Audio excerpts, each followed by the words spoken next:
Thanksgiving has always been a weird affair in my family. Not warm, not cozy, more like a networking event for people who happen to be related. I'm Caleb, 32 years old, no spouse, no kids, no mortgage, and apparently that makes me the odd one out. Every year, I drive an hour and a half to my Uncle Ron's house in a cul-de-sac suburb that smells like freshly sprayed lawns and generational wealth. And every year, I sit at a table full of people who act like I'm a quirky side character in the family movie of their lives. My parents always wanted a picture-perfect family dynamic, so they smoothed over every conflict with tight smiles and maybe just let it go glances. That left people like Uncle Ron with way too much room to say whatever he wanted. And believe me, he did. He's the kind of guy who brags about refinancing his house at the perfect time like it's a stock tip. Self-made man. If you ignore the part where my grandparents helped him buy his first property and paid for his MBA. Still, he considers himself the financial guru of the family, and his favorite pastime is unsolicited advice, especially about money. I'd been renting a duplex in a quiet part of the city, and I liked it. No mortgage, no HOA fees, no yard maintenance. I worked in digital marketing for a mid-sized company, saved aggressively, invested smart, and had no debt. I didn't talk about it much because, frankly, I knew it wouldn't matter to people like Ron. They equated adulthood with owning a lawnmower. So, there we were, Thanksgiving. Ron had made his usual dry turkey, and his wife Beth had gone all out with a Pinterest-perfect tablescape. Little name cards, harvest-themed napkins, a ceramic turkey centerpiece that probably had a name. I took my usual seat toward the end of the table, near the cousins' kids. I didn't mind. It meant I got first dibs on dessert when the kids wandered off early. Dinner had just hit that lull, post-serving, pre-pie, when conversations started branching out. That's when it happened. So, Caleb, Uncle Ron boomed from across the table, swirling his wine like a smug wizard. Still throwing money away renting that place of yours? The table chuckled, not because it was funny, but because that's what they always did when Ron spoke like that. Nervous, automatic laughter, like a social survival reflex. I could feel my shoulders tighten, but I smiled. Polite, dismissive. I gave a soft shrug. It works for me. But that wasn't enough. It never was. I mean, you're 32. He continued, slicing into his turkey with a flourish like he was carving truth itself into the meat. You gotta build equity sometime. Otherwise, you're just lining someone else's pockets, you know. I nodded slowly, trying to decide whether to let it slide or clap back. But then I saw the way my cousin Marissa, Ron's daughter, looked at me, almost apologetic. She worked in accounting. She knew better, but she wasn't going to say anything. Nobody ever did. That's when I realized, screw it. This wasn't advice. It was theater, and he needed an audience. But this time, I wouldn't let him be the only one holding the mic. So I tilted my head, keeping my voice calm. Ron, out of curiosity, how much are you paying your landlord each month? He blinked. Landlord? Yeah, I said, setting down my fork. The bank. You still have that mortgage on this place, right? The room went still. Not silent, just quieter. My mom gave me that look she gives when I bring up politics. But I kept going. I mean, if you've been paying for, 15 years now? Must be almost done, right? Or did you refinance again? He looked stunned. Not angry. Not yet. Just stunned, like someone had spoken Latin at the dinner table. Well, we refinanced last year, actually. Got a great rate. Right? So you reset the clock. How much interest are you paying on that loan now, over 30 years? Have you ever added it up? How much of this house do you actually own? There it was. The silence. Beth's hand hovered over the gravy dish like she'd forgotten what it was. My dad cleared his throat, twice. My cousin Dan looked like he wanted to crawl under the table. Ron's face turned a shade darker. He opened his mouth, closed it, then forced a laugh. Come on, it's not the same. At least I'll have something to show for it at the end. Maybe, I said with a shrug. Assuming the housing market keeps climbing, and the foundation holds, and the roof doesn't need replacing again. But sure, equity. I hadn't raised my voice. I hadn't cursed. But you'd think I flipped the table from the way people reacted. Aunt Beth finally muttered, all right, let's not get into this right now. Someone coughed. Someone else pretended to check on the pie. But Ron just sat there, fork frozen midair, face a slow-burning red, and suddenly a lot less smug. I didn't say another word for the rest of dinner. Just smiled politely, thanked Beth for the food, and made sure to compliment the cranberry sauce. But I could feel it. Something had shifted. Not just between me and Ron. Between me and the whole table. They weren't used to me speaking up. They weren't used to me knowing things. And suddenly, I wasn't just the quirky, unmarried renter anymore. I went home that night with a strange mixture of adrenaline and guilt bubbling in my chest. I hadn't planned to call him out like that. But the more I thought about it, the more I realized. Maybe it was time I stopped letting people talk down to me just because I'd chosen a different path. What I didn't know then was that Ron wasn't going to let it go. And the next time I saw him, he was ready to make things personal. I thought maybe Thanksgiving would be it. One awkward dinner, one moment of Ron getting humbled a bit, and then back to normal, or at least our version of normal. But I should have known better. If there's one thing people like Uncle Ron can't stand, it's being embarrassed, especially in front of their audience. He wasn't going to just let that moment fade. No, he was going to reclaim the spotlight. And if that meant turning me into the family punchline again, so be it. It started subtly at first. Little jabs slipped into the family group chat.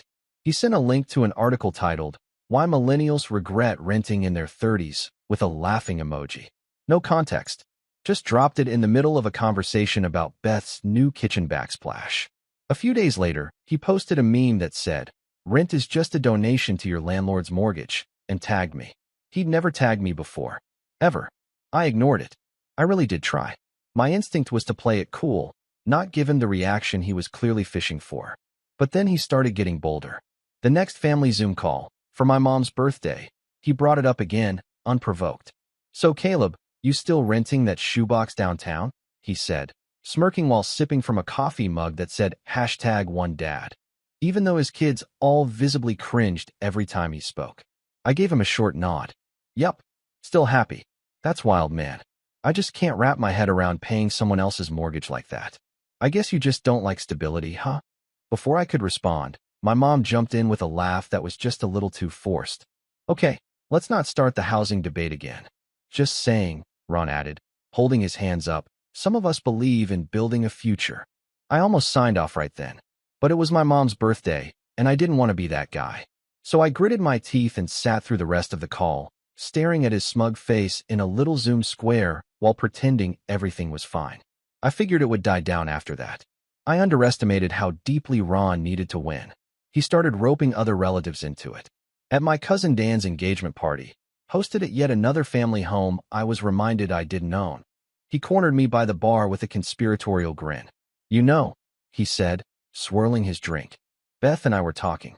If you ever wanted advice on home buying, we could help you get started. It's not too late to catch up." I blinked. "Catch up?" "Yeah," he said, slapping my shoulder like he was doing me a favor. "I mean, you're a smart guy. You've got a good job. You just need a little direction." Direction. Like I'd been wandering aimlessly through life. Like I didn't have a plan. Like every choice I'd made was a mistake I needed saving from. "I appreciate the offer," I said carefully, "but I'm actually in a really good place right now." He laughed. Sure. I mean, you've got flexibility. That's worth something, I guess." That, I guess, stuck with me the rest of the night. Things escalated from there. Every family function became a minefield. He'd bring up housing costs, throw around his property value like it was a trophy. He even once pulled up Zillow at a barbecue just to show me how much equity he'd gained since his last appraisal. Like I cared. Like that was the measure of a man. Then came the 4th of July cookout. That day, that's when things shifted from petty to cruel. It was hot, even for July. The kind of day where the air sticks to your skin and your clothes feel like they're clinging just to spite you. My parents were hosting, which meant everyone was packed into their modest backyard with paper plates and sweat-soaked shirts. I brought a few six-packs and a homemade potato salad. I even helped set up the folding chairs. Ron showed up late, as usual, wearing his aviator sunglasses like he was still 25 and pulling up in his leased SUV like it was a Rolls-Royce. Beth followed behind, arms full of some casserole that none of us asked for. He made his rounds, shaking hands like a politician, complimenting my dad on the lawn, tossing the football with the teenagers. Then he saw me. "Caleb," he boomed, loud enough for everyone nearby to hear. "Glad you could make it. I was worried you'd be stuck at your landlord's mercy for the holiday." A few people chuckled. Nervously again. I gave a tight smile. "Yeah, well, luckily he let me off the leash for the day." He laughed like I was playing along, but I wasn't. And he knew it. Later, as the burgers were grilling and the sun started dipping below the fence line, he called everyone over for a toast. He stood near the grill, drink in hand, sunglasses still on even though it was getting dark. "I just want to say," he began, "how proud I am of this family. Everyone here is doing so well. Dan's getting married. Marissa just got promoted. And of course, Beth and I are celebrating paying off another investment property next month." There was polite applause, clinks of glasses. I stayed quiet. "And then there's Caleb," he continued, turning toward me with a grin that didn't reach his eyes, marching to the beat of his own drum, teaching us all that you don't need equity to feel fulfilled, just a good landlord and a Wi-Fi password. The laughter this time was louder. Some people actually clapped. I stood there, staring at him, heart pounding in my chest. My hands were shaking, but I kept them at my sides. "I guess we all have our own version of the American dream," he added with a wink. "And Caleb's is just month to month." That was the moment. The moment it shifted from annoying to humiliating. I looked at my dad, silent. My mom, looking at her feet. My cousins, avoiding eye contact. Nobody said a word. Nobody stood up. Not one person defended me. Not even a half-hearted, "Hey, come on, man." I was completely alone in a yard full of people who shared my DNA. I left without saying goodbye.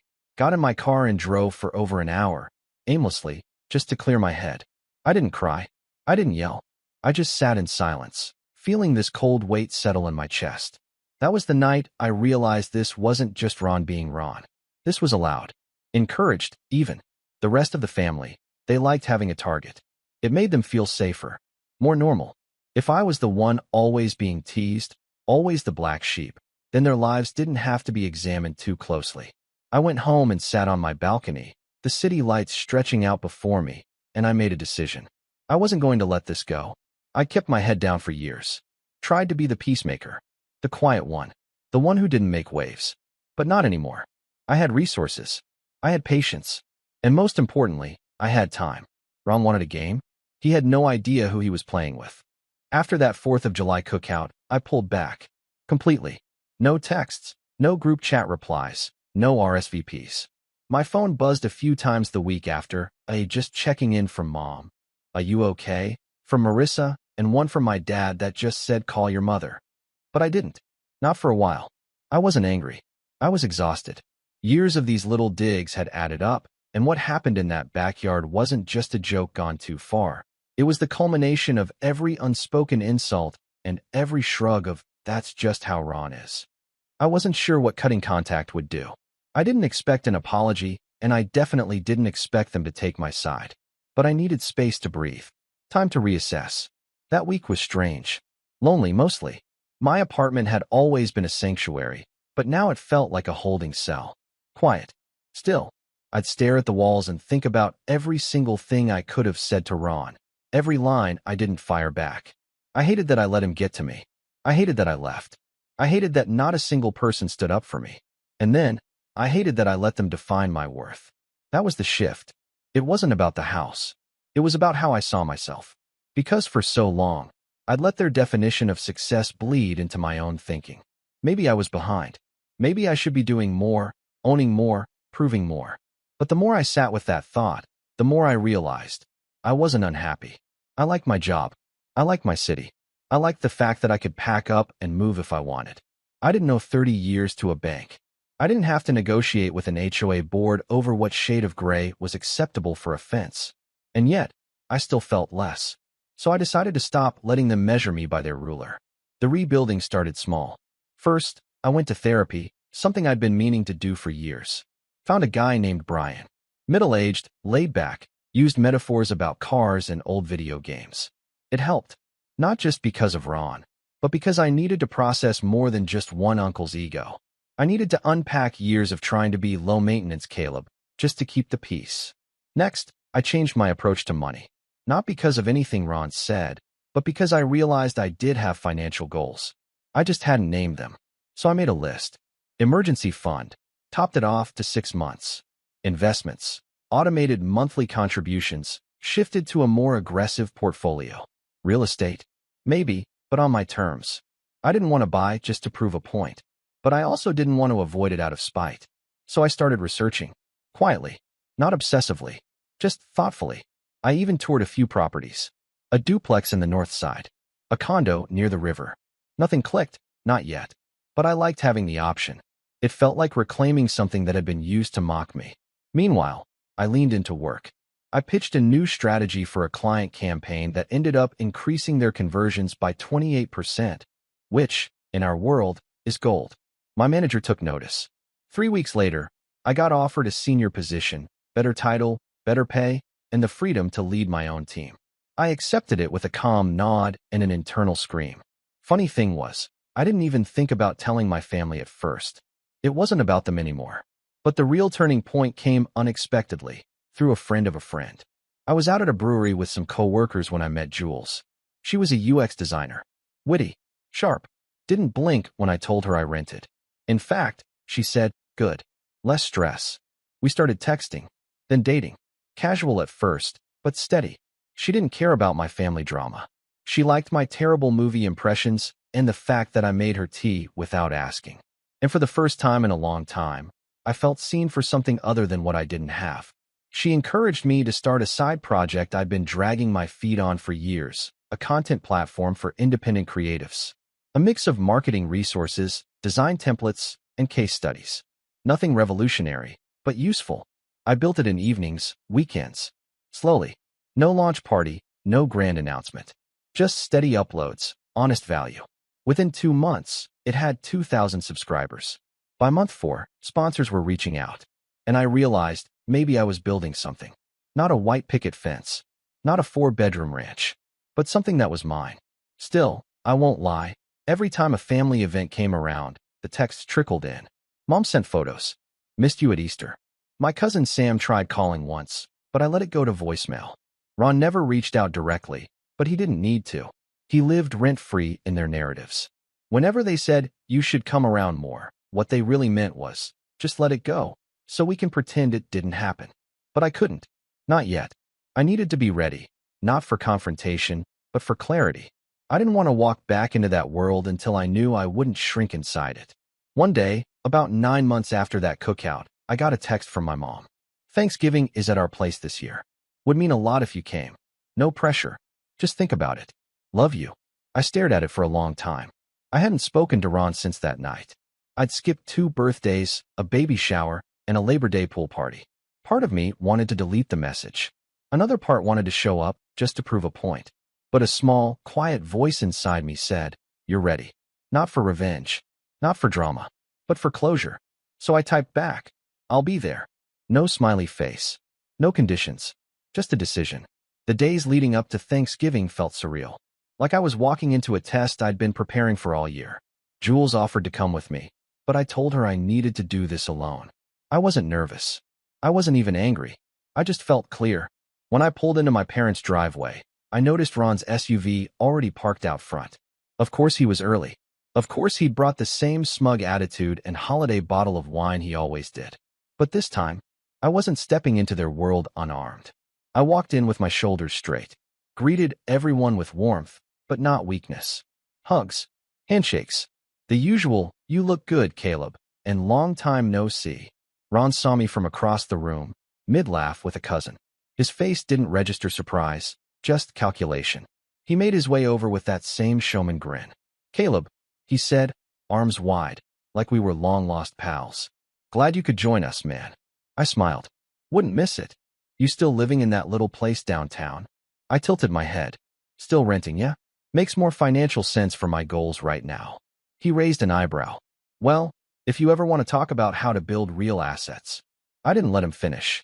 I leaned in, casual, calm. Funny you mention that. I'm launching my second income stream this month.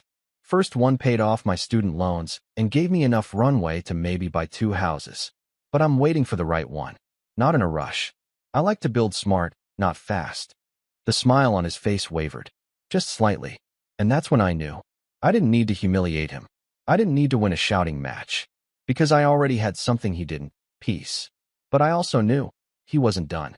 Because people like Ron, they can't stand not having the last word. And I could already see the wheels turning behind his eyes. He had something planned. And this time, it wasn't just a comment. It was a setup. Thanksgiving that year was a masterclass in fake smiles and cautious glances. Everyone was a little too polite, a little too upbeat. Even the food had an unnatural calm to it, like it knew not to stir the pot. The whole thing had the vibe of a ceasefire. And sitting across from Ron, I could feel it. He was waiting, watching, winding something up. I played it cool, laughed when appropriate, answered questions about work without boasting, talked about Jules briefly, nothing too personal, just enough to show I wasn't drifting aimlessly through life. But I never let my guard drop, because every time Ron looked at me, there was this tight-lipped smirk tugging at the corners of his mouth, like he was holding in a secret. Then, just as dessert was being passed around, he made his move. "You know," he said, cutting into a slice of pecan pie, "I've been thinking a lot about the next generation lately. All this talk about passive income, side hustles, freedom over stability. It's a nice fantasy, but at some point, you gotta plant roots, right?" A few heads turned. Not many, but enough. He looked directly at me. "I mean, eventually you'll want a legacy. Something to pass on. Renting doesn't leave much behind, does it?" It wasn't a question. It was a line from a script he'd been rehearsing. I didn't respond. Just sipped my coffee and let the silence thicken. And that's when he dropped it. "I actually brought something," he added, patting the leather folio on the chair beside him. "I've been working on a little guide for the family. Some basic principles of smart investing, home equity, market timing. Nothing complicated, just the stuff I've learned over the years." He pulled out a stack of glossy, stapled booklets. Seriously, he made pamphlets, labeled The Path to Real Wealth, a family primer. It had his name on the front. I scanned the table. My mom looked embarrassed. My dad looked like he wanted to disappear into his wine glass. A few cousins chuckled nervously. Ron handed a copy to each person, including me. I flipped it open. Charts. Quotes. A grainy photo of him standing in front of a sold sign. It was real estate cult energy wrapped in Times New Roman. And then, page 7. There it was. A section titled, "Why Renting is Financially Reckless, a Case Study." I skimmed it. My name wasn't mentioned, but it didn't have to be. It was about a mid-30s male professional with no mortgage, no equity, and a lifestyle centered around flexibility and minimal responsibility. It was a hit piece, disguised as advice. I closed the booklet and placed it neatly on the table in front of me. Then I smiled. Not a sarcastic smile, not a forced one, a real one, because that's when I knew something he didn't. He'd overplayed. This wasn't just a jab anymore. It was a coordinated move. He'd put time, money, and ego into producing something that was clearly about me, which meant if I responded, I wouldn't be starting drama. I'd be defending myself. And if there's one thing I'd learned in the last year, silence is not always maturity. Sometimes, silence is just permission. So I nodded, stood up calmly, and said, "Hey, Mom, is it okay if I say a few words?" She blinked. Sure, sweetheart." I turned to the table. I wasn't going to say anything today. I really wasn't. But since we're doing family presentations now, a few people laughed. Ron didn't. "I actually brought something too," I said. That part wasn't true, but I didn't need to bring it there. I had it ready to go. I pulled out my phone, opened the site I'd built for my content platform, and cast it to the living room TV, which was still on and visible from the dining room. Everyone turned to look.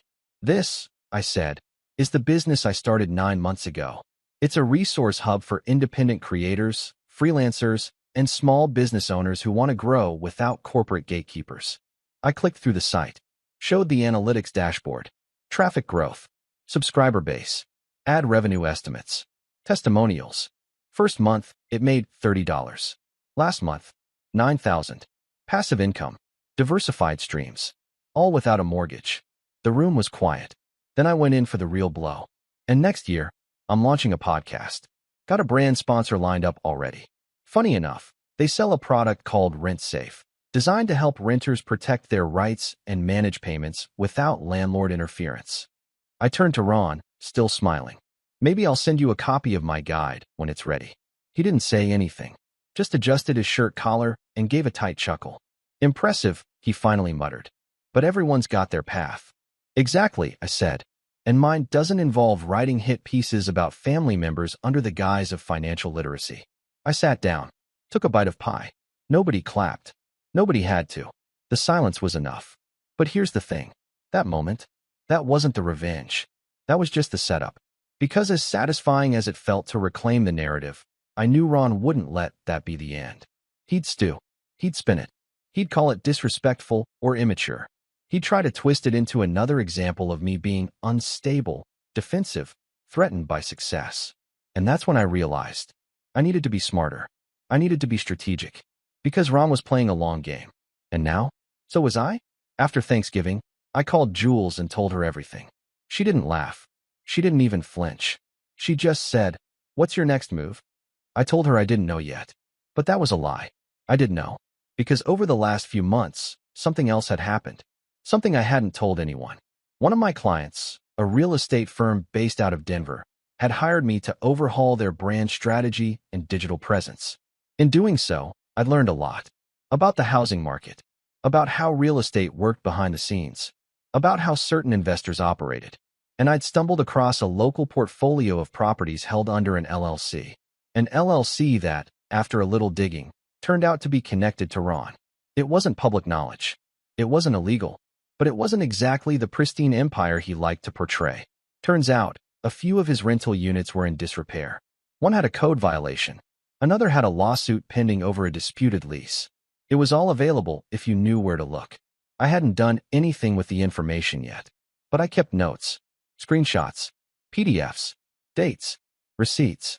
And slowly, carefully, I started putting together a picture of who Ron really was behind the monologue. It wasn't about exposure. It wasn't about shame. It was about leverage. Because if Ron wanted to keep treating family like a stage and me like a prop, I needed to be ready for the moment he tried to take it too far. And believe me, that moment was coming. By the time the next family gathering rolled around, Easter, hosted at Ron's house again, I was ready. Not in the aggressive, gloves-off way Ron would expect, but in the patient, strategic way he'd never see coming. The last 6 months had been quiet on the surface.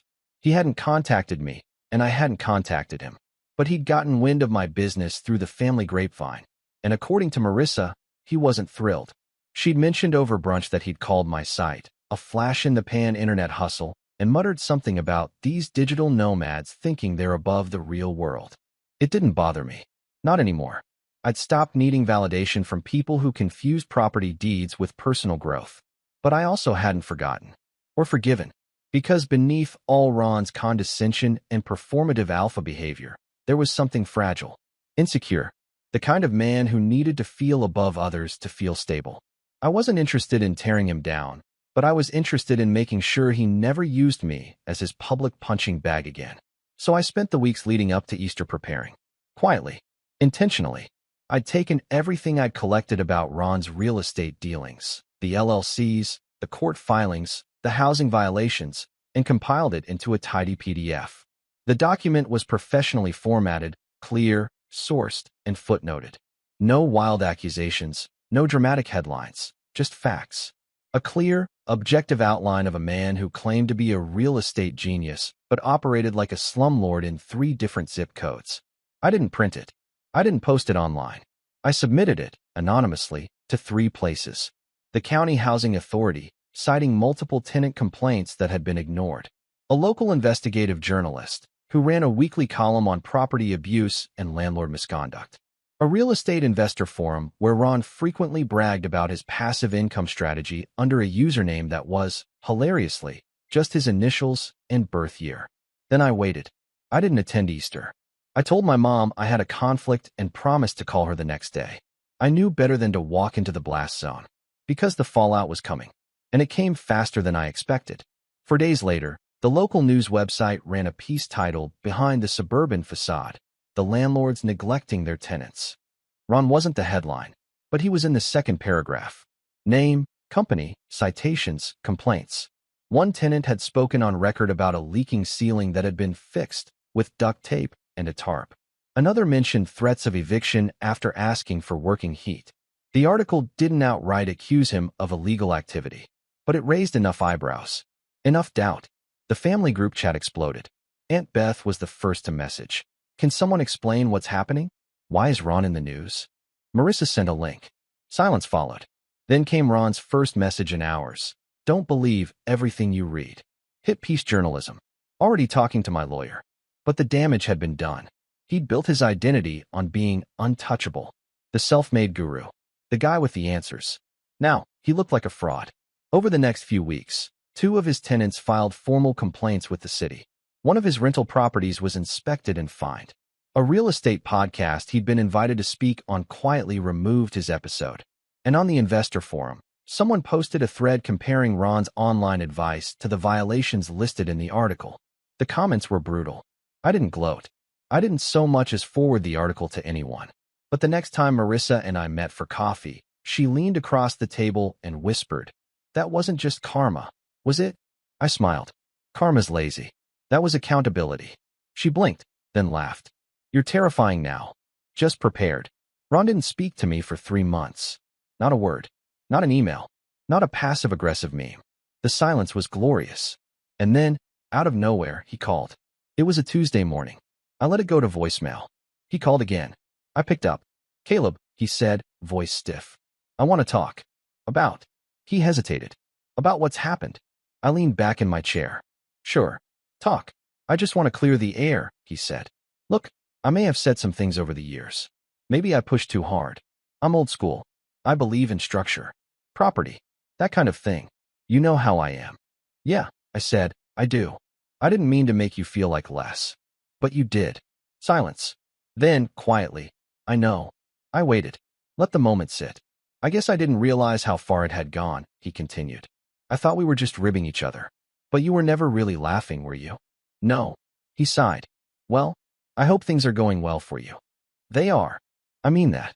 And I hope maybe we can reset. Start fresh." I considered that. Because I wasn't interested in revenge just for the thrill. I didn't need him humiliated, broken, ruined. I just wanted him to stop. To stop using me as a stepping stool. To stop treating me like a failed version of himself. To stop pretending like his way was the only way. So I said, "I'm open to that. But on one condition." "What's that?" "No more advice. No more pamphlets. No more passive-aggressive comments about equity or renting or adulthood. If I ask for your opinion, give it. Otherwise, assume I'm doing just fine." He hesitated. "Okay. Deal." We ended the call civilly. Not warmly, but peacefully. And that was enough. The next family event I attended was 4th of July. Full circle. Ron was there, quieter. Not sullen, just subdued. More polite. He asked about my business, but didn't press. He didn't bring pamphlets. Didn't raise his voice. When I told a story, he let me finish it. It was the smallest thing, but it felt like everything.